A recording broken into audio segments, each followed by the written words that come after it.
আজকের লাঞ্চটা বানাতে লেগেছে মাত্র একটাই কুকার।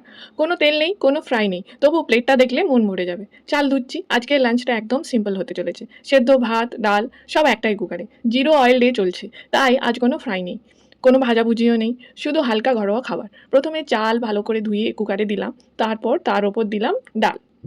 ডালে শুধু দিয়েছি মটর, একটু নুন আর হলুদ, আর বেশি কিছু না।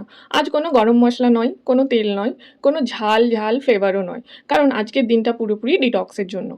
এরপর টমেটো কাটছি, পুরোটা কাটছি না, দুই দিক থেকে হালকা করে চিড়ে দিচ্ছি, যাতে কুকারের ভেতরে ভালো করে সেদ্ধ হয়। এই ছোট ছোট ট্রিকগুলোই আমি রান্না করতে করতেই শিখেছি। এতে টমেটোর স্বাদও ভালো আসে, আর ডাল সবজির সাথে সুন্দরভাবে মিশেও যায়। আজ কোনো আলাদা টমেটো ফ্রাই করছি না, সব একসাথেই যাবে কুকারে, কারণ আজকের লাঞ্চটা একদম সিম্পল রাখতে চাই। আলুর খোসা ছাড়াচ্ছি, তারপর মাঝখানে একটা কাঁটা লাগিয়ে দিলাম, ব্যাস, দিয়ে দিলাম ওই কুকারেই। আজ আলাদা করে কিছুই করছি না, কোনো তেল নেই, সেটা আগেই জানিয়েছি। আর সবচেয়ে বড় কথা হচ্ছে, আজ রসুন পেঁয়াজও খাচ্ছি না, তাই একটু মুশকিল তো হচ্ছেই। না হলে এই সিম্পল খাবারটাই শাহি বানানোর হাজারটা আইডিয়া মাথায় আসছে, কিন্তু আজ নিজেকে থামাচ্ছি, কারণ আজকের দিনটা স্বাদের জন্য নয়, আজকের দিনটা শরীরের জন্য। ডাল চাল সব একসাথেই কুকারে বসানো হয়েছে, নুন হলুদ অল্প জিরে, আর বেশি কিছু না। এই ধরনের রান্না করতে করতে বুঝেছি কম উপকরণেও খাবার সুন্দর হতে পারে। সব সময় ঝাল মশলার দরকার নেই, মাঝে মাঝে সেদ্ধ ভাতই বেস্ট মেডিসিন।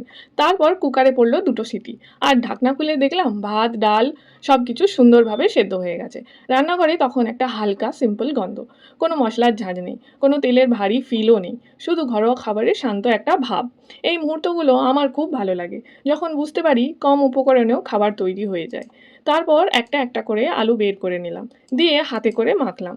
কোনো তেল নেই, কোনো রসুন পেঁয়াজ নেই, শুধু সেদ্ধ আলু আর একটু নুন, ব্যাস। এই ধরনের খাবার আলাদা একটা শান্তি আছে, খুব বেশি কিছু যোগ না করেও স্বাদটা সুন্দর চলে আসে। আজ চাইলে এতে কাঁচা লঙ্কা ধনেপাতা বা একটু সর্ষের তেলও দিতে পারতাম, কিন্তু আজ ডিটক্স ডে, তাই নিজেকে থামাচ্ছি। তারপর টমেটোটাতে একটু দিলাম নুন, কাঁচা লঙ্কা আর ধনেপাতা, দিয়ে ভালো করে মাখলাম। আজ যেহেতু তেল খাচ্ছি না, তাই এটাকেও একদম সিম্পল রেখেছি। যেদিন তেল খাবো সেদিন টমেটো ভর্তার একটা আলাদা রেসিপি অবশ্যই শেয়ার করব, কারণ ওই ভার্সনটা এতটাই টেস্টি হয় যে আমি তো শুধু এই ভর্তা দিয়েই ভাত খেয়ে নিতে পারি। আজকেরটা ডিটক্স ভার্সন, লাইট ফ্রেশ আর একদম ঘরোয়া।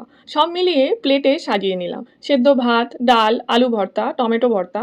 খেতে খুব সাধারণ, কিন্তু বিশ্বাস করো, এমন খাবার খেলে শরীরটা আলাদা রকম হালকা লাগে।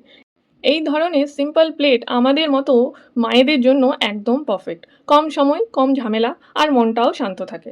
সব কিছু রেডি হয়ে গেলে শেষে বসে একটু শান্ত করে খাওয়ার পালা। এই মুহূর্তটা আমার খুব প্রিয়, যখন রান্নাঘরের সব শব্দ থেমে যায়, প্লেটে সিম্পল ঘরোয়া খাবার থাকে, আর মনে হয় আজ নিজের শরীরটার একটু যত্ন নিতে পেরেছি। প্রথম খাবারটা মুখে তুলতেই যেটা বুঝলাম, খাবারটা যতটা সিম্পল ফিলিংটা ততটাই সুন্দর। সেদ্ধ ভাত ডাল আলু ভর্তা টমেটো ভর্তা, কোনো ভারী মশলা নেই, কোনো তেল নেই, তবুও মন ভরে যাচ্ছে। এমন দিনে বুঝতে পারি সবসময় ফ্যান্সি খাবার দরকার নেই, মাঝে মাঝে ঘরের সেদ্ধ ভাতই সবচেয়ে বড় মেডিসিন। আমাদের মতো মায়েদের জন্য নিজের শরীরকে প্রায়োরিটি দেওয়া খুব কঠিন, কিন্তু বিশ্বাস করো, এমন একদিনের ছোট্ট ডিটক্স মন আর শরীর দুটোই রিসেট করে দেয়। তুমি কি কখনো এমন জিরো অয়েল ডে ট্রাই করেছো?